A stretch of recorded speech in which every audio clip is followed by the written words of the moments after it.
event right there, and they're getting those thumb drives into the machines very quickly because monitoring the election website, we have all kinds of precincts reporting. And as you can see right there, let's go to our expert. We have OSU's Dr. Matt Mata, an assistant professor of political science at Oklahoma State University.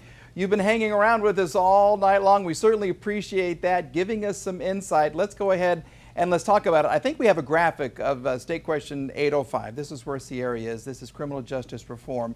And as we look at the numbers, and I hope mine are the same right here, we have, it's pretty close right now, 49% against, 51%, only 8% reporting, but lots and lots of early voting and absentee ballots. Now that right there, okay, we're talking about the United States Senator. We have Jim Inhofe at 54%, Abby Broyles at 43%. And Dr. Mata, I've been looking at the numbers here, and surprisingly, Abby has done very well in the big cities, in Oklahoma City and in Tulsa. Any surprises there, or any surprises with how close, relatively close this is? Yes, I think it's important to remember that at this point, we're seeing a disproportionate number of early votes. We're still waiting on the in-person precinct level votes to come in. And compared to 2016, the number of people who are Democrats or who register as Democrats who partook in early voting was a bit higher. And so I'm not too surprised to see Abby Broyles jumping out to a lead in those areas. I think the fact that we don't see more of a lead for the favor option on the state questions implies that those could be in a little bit of trouble.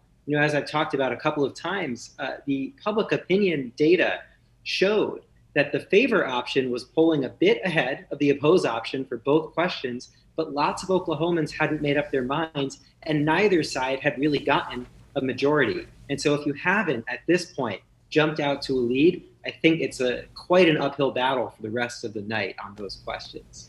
Let me ask you kind of a question. I go back over, I grew up in Oklahoma, and I've been doing this for a long, long time, but it used to be as Oklahoma City and Tulsa went, so went Oklahoma. With so many people voting now for this election, is that still true, or can some of these smaller cities and some of the outerlying towns kind of carry some weight around here?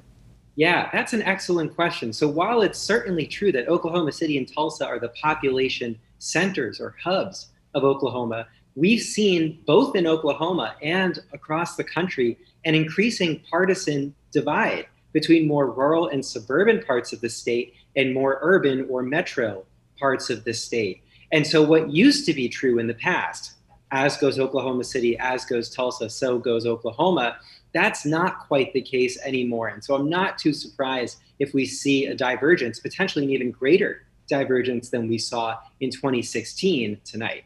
So things are certainly changing, and I love it. All right, Dr. Mata, thank you very much. Great insight.